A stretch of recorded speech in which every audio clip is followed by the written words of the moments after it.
Hello, magandang umaga sa lahat ng mag-aaral ng ikalawang baitang.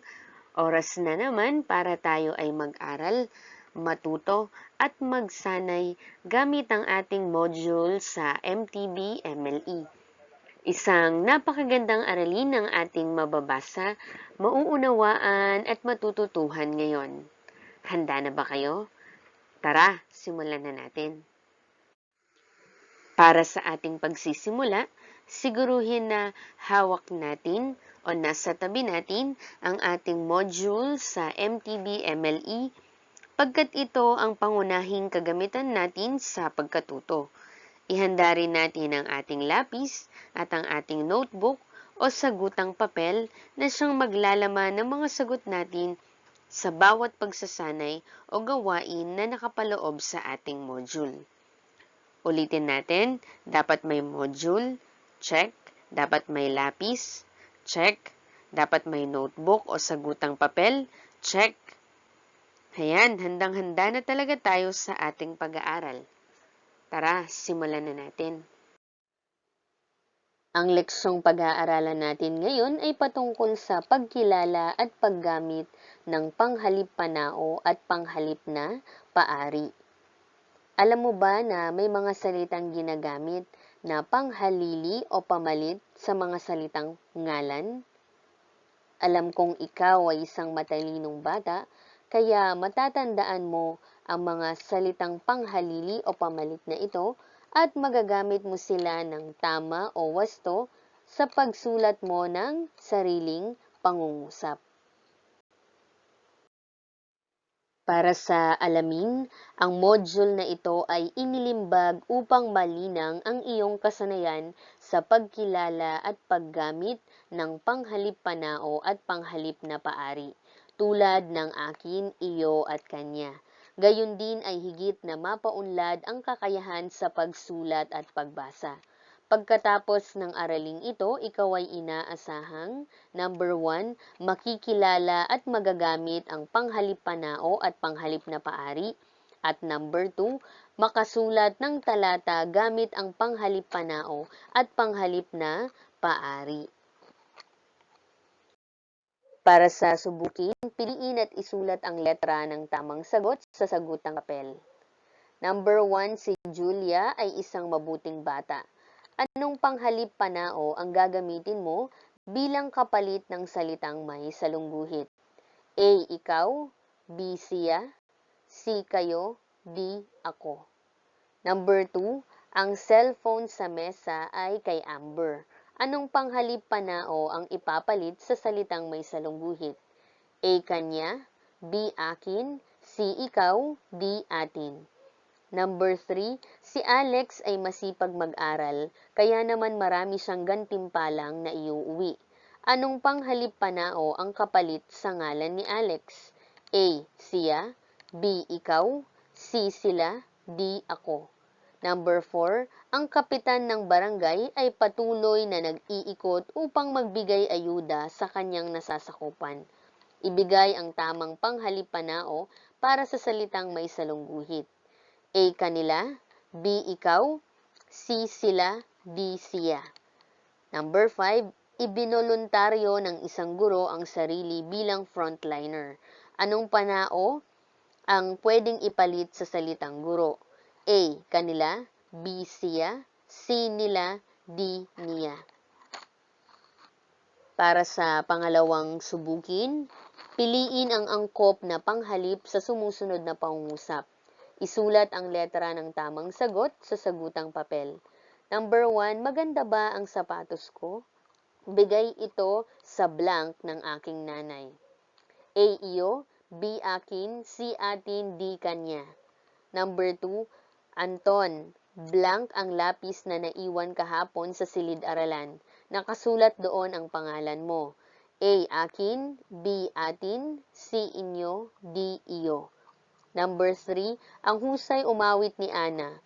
Blank ang pinakamagandang boses sa nasabing paligsahan. A. Kanya. B. Kanila. C. Inyo. D. Amin. Number 4, Jacob. Blank ba ang mga aklat na ito? A. Kanya. B. Inyo. si akin, di iyo. At number 5, si Aida ay may hawak na bulaklak. Ibinigay iyon sa blank ni Lola Maria. A. Kanya, B. Kanila, C. Akin, D. Amin. Para sa tuklasin, ang panghalip panao ay ginagamit na pamalit sa ngalan ng tao. Ito ang panauhan ng panghalip na panao. Meron siyang unang panauhan, pangalawang panauhan, at pangatlong panauhan. Kapag unang panauhan, ito ay tumutukoy sa nagsasalita. Kapag pangalawang panauhan, tumutukoy ito sa taong kinakausap. At sa pangatlong panauhan, ito'y tumutukoy sa tao o bagay na pinag-uusapan. Ito naman ang kailanan ng panghalip na panao. Maaaring ang panghalip na panao ay isahan o kaya naman ay maramihan. Para sa panghalip na panao na isahan, sa unang panauhan, ito ay ako, ko, akin. Sa maramihan naman, kami, tayo, namin, natin, amin, atin. Sa pangalawang panauhan, ikaw, ka, mo, iyo. Kapag maramihan, kayo, ninyo, inyo. Sa pangatlong panauhan, siya, niya, kanya. Kapag maramihan, sila, nila, kanila. Ang ako ay tumutukoy sa taong nagsasalita at ginagamit sa pagtukoy sa kanyang sarili. Ikaw, kapag ang tinutukoy ng taong nagsasalita ay ang isang tao na kanyang kinakausap. Siya, kapag ang tinutukoy ay ang isang tao na pinag-uusapan. Kami, kapag ang tinutukoy ng nagsasalita ay dalawa o higit pa kasama na ang kanyang sarili. Kayo, kapag tinutukoy ng nagsasalita ay dalawa o higit pang kausap. Sila, kapag tinutukoy ay dalawa o higit pang tao na pinag-uusapan. At tayo, kapag tinutukoy ay dalawa o higit pang taong kausap, kasama na ang taong nagsasalita. Para sa suriin, kumpletuhin ang pangungusap, piliin ang angkop na panghalip panao sa loob ng kahon. Isulat ang iyong sagot sa sagutang papel. Ang mga pagpipilian ay siya, kanila, tayo, ako, ikaw, kami. Number 1, binigay ni Itay sa blank ang basket na puno ng gulay. Number 2, tinawag blank ni Itay sa labas ng bahay. Number 3, dumating blank galing sa bukid. Number 4, blank ba inay ang magluluto ng mga gulay?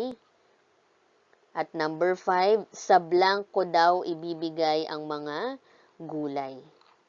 Para sa pagyamanin, gawain 1, anong panghalip panao ang tinutukoy sa larawan? Sundan ang kahon sa ibaba para sa iyong sagot. Isulat ang sagot sa sagutang papel.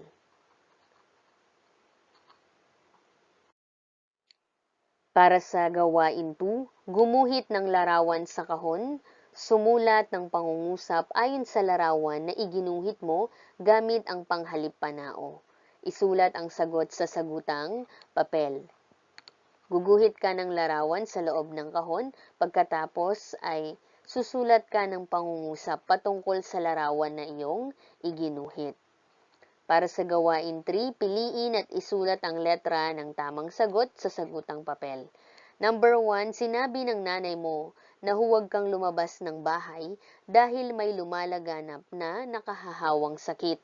Ano ang gagawin mo? A. Susunod ako sa nanay ko. B. Hindi ako susunod sa nanay ko. C. Hindi ako makikinig sa nanay ko. D. Tatango ako sa nanay ko pero hindi ako susunod. Number 2, nakiusap ang tatay mo na tulungan mo siya sa gawaing bukid. Ano ang sasabihin mo? A. Si kuya na lang po ang tawagin niyo. B. Opo tatay, sasama po ako sa inyo. C. Sorry po, hindi ko po mahaharap, tatay. Letter D. Ayaw ko po. At number 3, may pinuntahan ang nanay mo. Sinabi niya na hindi ka lalabas ng bahay. Ano ang gagawin mo? A. Lalabas pa rin ako sa bahay. B. Susundin ko ang sinabi ng nanay ko. C. Makikilaro ako sa kapitbahay namin. D. Isasara ko ang bahay at saka ako maglalaro sa labas. Para sa malayang pagtatasawan, magbigay ng 3 gawain na nagpapakita ng pagiging masunuring bata. Gamitin ito sa pangungusap na may simulang ako, ikaw at siya. Isulat ang sagot sa sagutang papel. Para sa isagawa, piliin ang panghalip panao ayon sa gamit nito. Isulat ang letra ng tamang sagot sa sagutang papel. Ito ang mga panghalip na panao. Number 1, ikaw. Number 2, tayo. Number 3, ako. Number 4, sila. Number 5, kayo. Number 6, kami. At number 7, siya. Ito ang mga pagpipilian sa Hanay B. Letter A, kapag ang tinutukoy ng taong nagsasalita. Letter B, kapag ang tinutukoy ng taong nagsasalita ay ang isang tao na kanyang kausap. Letter C, kapag ang tinutukoy ay ang isang tao na pinag-uusapan. Letter D, kapag ang tinutukoy ng nagsasalita ay dalawa o higit pa kasama ang kanyang sarili. Letter E, kapag tinutukoy ng nagsasalita ay dalawa o higit pang kausap. Letter F, kapag tinutukoy ay dalawa o higit pang tao na pinag-uusapan. Letter G, kapag tinutukoy ay dalawa o higit pa na tao na pinag-uusapan. At letter H, kapag tinutukoy ay dalawa o higit pa na taong kausap kasama ang taong nagsasalita. Para sa tayahin, isulat sa sagutang papel ang panghalip panao na ginamit sa pangungusap. Number 1, Daniel, ikaw ang ilalaban sa pagbigkas ng tula. Number 2, kami ang inatasang mamuno sa klase habang wala ang ating guro. Number 3, si Anika ay mabait na bata, siya ay matulungin. Number 4, pupunta sila sa palengke para bumili ng paninda. Number 5, kayo ang hahanap ng kanta mamaya. At para sa karagdagang gawain, bumuo ng pangungusap mula sa larawan gamit ang panghalip panao. Isulat ang sagot sa sagutang papel. Atin namang kilalanin at gamitin ang panghalip na paari na akin, iyo, at kanya. Para sa tuklasin, mahalaga ang paggamit ng panghalip na paari sa pagpapahayag ng pag-aari o pag-angkin. Ang mga salitang akin, iyo, at kanya ay tinatawag na panghalip na paari. Ginagamit natin ang akin kapag nagpapahayag ng pag-aari o pag-angkin ang taong nagsasalita. Ginagamit naman ang iyo kapag ang bagay ay pag-aari ng taong kinakausap. At ginagamit ang kanya kapag ang bagay ay pag-aari ng taong pinag-uusapan. Basahin ang mga halimbawa ng mga pangungusap na ginagamitan ng mga panghalip na paari. Number 1, ang lapis na naiwan sa upuan ay akin. Number 2, sa iyo ba ang bisikletang nasa labas ng bahay? Number 3, kanya ang damit na ito. Para susuriin, piliin ang sagot sa loob ng kahon. Isulat sa sagutang papel ang panghalip na paari na angkop sa mga larawan. Bumuo ng pangungusap mula rito. Ang mga pagpipiliang panghalip na paari ay akin, iyo, o kanya. Tingnan ang mga larawan upang masagot mo ng tama. Pagkatapos mong mapili, ang angkop na panghalip na paari ay gagawa ka o susulat ka ng pangungusap. Number 1, batang nag-aabot ng bulaklak. Number 2, batang sinasabi ang pagsasauli ng hiniram na aklat. At number 3, ang isang bata ay may hawak na aklat. Para sa isagawa, basahin ang dialogo, piliin ang sagot sa mga panghalip na paari tulad ng iyo, kanya, at akin. Isulat ang sagot sa sagutang papel. Isulat mo ang akin, iyo o kaniya sa patlang. Araw ng linggo, nagsimba ang mag-anak ni Mang Ambo. Pagkatapos ng misa, sila ay dumaan sa isang kainan malapit sa simbahan. Narito ang kanilang usapan. Nanay, mga anak, mamili na kayo kung ano ang ibig ninyong kainin. Ate Emma, opo inay, sa blank po ay pansit. Paborito ko po ito. Nanay, sige. Dino, blank naman ang spaghetti. Alam kong magugustuhan mo ito. Kuya Dino, opo inay, sabay tingin kay Bunso na noon ay naiwan sa lamesa kasama ni Mang Ambo at nagwikang, sa blank naman ay sopas dahil paborito niya ang may sabaw. Nanay, o sige mga anak, umupo na kayo doon. Masaya nilang pinagsaluhan ang napiling pagkain.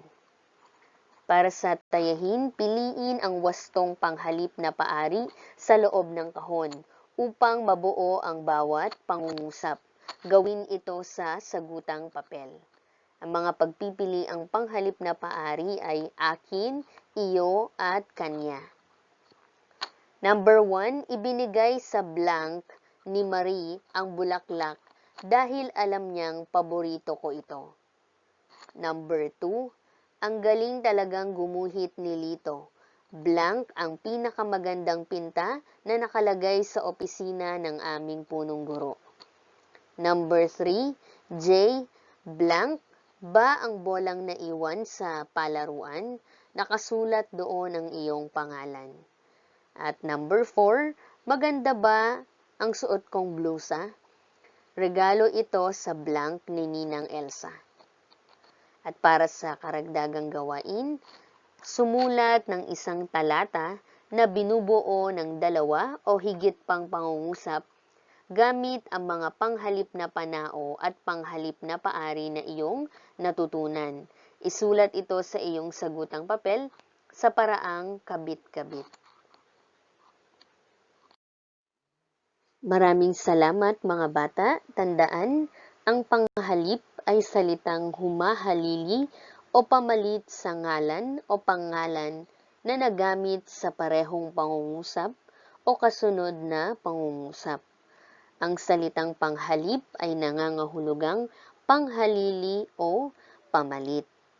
Ito si Teacher Carmela M. Santos na nagsasabing, patuloy na magbasa, patuloy na matuto, patuloy na magsanay, #ProjectAppear, paalam!